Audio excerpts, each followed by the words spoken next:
How's it going, Rebels? I'm Burning with ASG. Welcome back to the channel. Now you might be saying, Burning, who are you voting for in the Civil War rival between Captain America and Iron Man? And well, personally, I've got to say Iron Man. And you might be thinking, but Captain America is the more civil and patriot. Okay, wait, time out. No. That's not really what the video is about. Give me a second. No. Alright. First and foremost, I want to first say that Paul Priest, you saw him last week on Battle Vortex. He's the guy with the big fancy title and all that good stuff. He's going to be back on Battle Vortex again, answering a whole new set of questions that have come together between the Battle Vortex arbiters as well as community in and of itself. So tune in this Thursday. Come listen to the guy one more time. Let's give him another chance, another opportunity.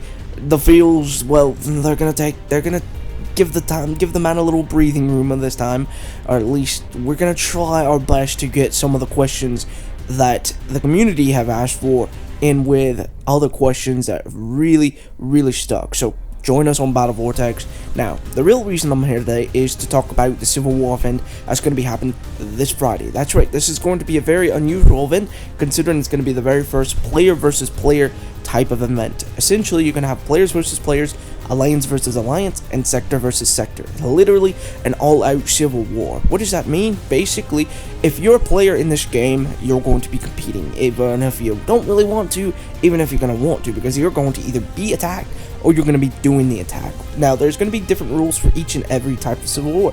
You can read the different rules over on the forums, but I'm going to go over the rules for this particular one. Okay, pretty simple.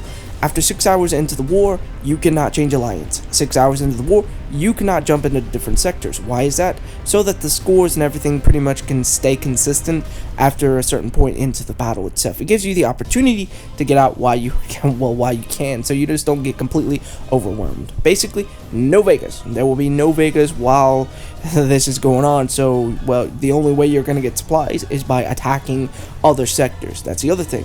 There is not going to be any insecting fighting. You're basically going to have to go into another sector. So keep an eye on those sector portals. They're going to pretty much be where your main force is going to be coming from and where you're going to be sending your main force to. Pretty much base hits are not going to count this time around, but there could be some in the future where those are going to be, basically Earth is going to have fun with those and everyone else is going to hate his guts. Yeah. But this time around, you don't have to worry. It's only fleet versus fleet. Nothing more, nothing less. Alright, you might be thinking, how do scores work? Well, it's actually quite simple. It's more of damage, not destruction, but hell, either works. You know what I'm saying? Pretty much for every 100 points of damage you deal, your sector, and your alliance get 10 points to each and other division / leaderboard, whatever you want to call them. Pretty much, that's how the points are going to be determined. Now, there's a little bit more specifics to how the points are determined based on the sector, as well as who gets what and how they get what. Now, the specifics of that determine within that first 6 hours or whether or not you jump in and jump out, and how many points you gain. Now, the specifics, well, you can read them over on the forums, as I don't really think they're going to be pertaining too much to most of us.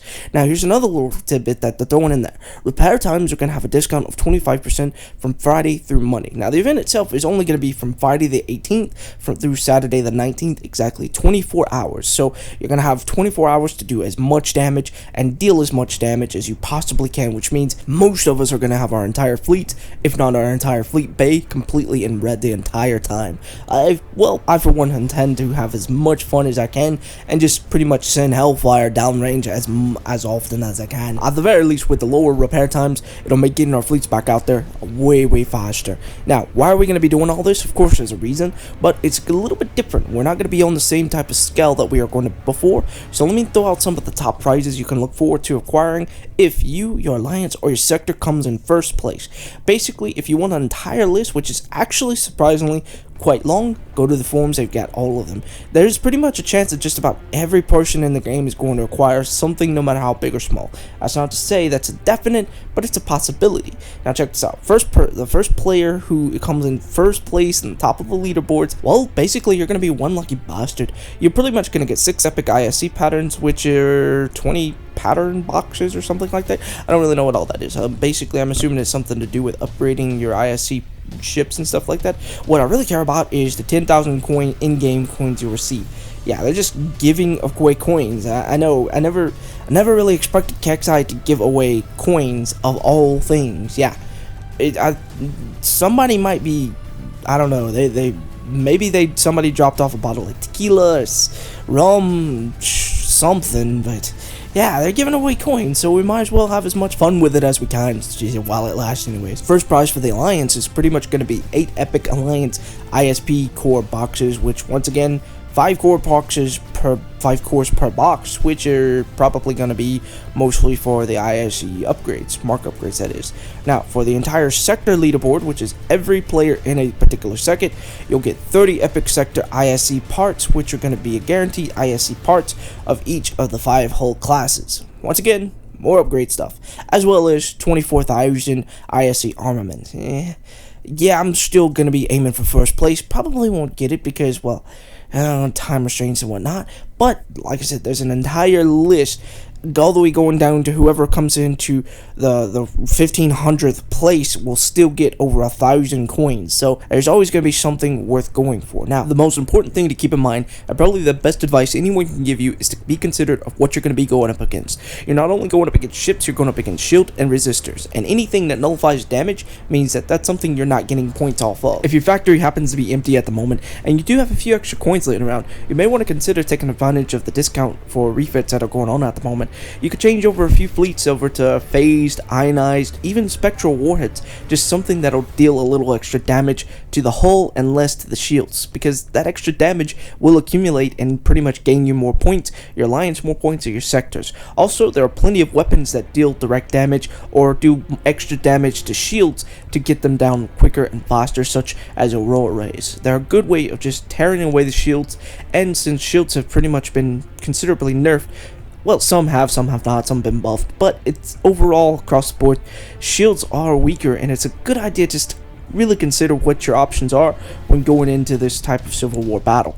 Now, overall, my intentions, well, I don't have much of an option. My fleet bay is pretty much still building a Zeal from about 2 weeks ago, so I'm gonna have to work with whatever I've got, because well, that's the hand I've been dealt. So I'm going to see what I can do. I've heard a couple of ideas about lances and destroyers and just throwing on phased siege drivers and going to town. Now, will that work? I have no idea. Will I have the opportunity to try it? Unfortunately not. But I'm pretty excited to see how everything's going to turn out. Going to wrap things up with a quick recap. So check this out. Pretty much the event starts this Friday from the 18th through Saturday the 19th. So check this out. You want any more information? Go check out Battle Vortex.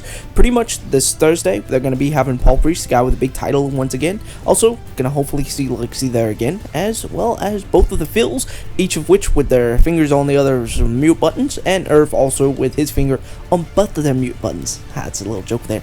You also kind of have Moriko, and guys, Rebels, we know that you all have questions, and we're going to do our best to ask them and get any kind of real answer we can. We know we're not going to be able to satisfy everyone, but we're going to do our best to get as much information out of Paul as we can. So come join us, as well as if you liked the video, as always, give it a like, sub, and all that good stuff. I'll see you around later, Rebels. As always, burning out. Laters.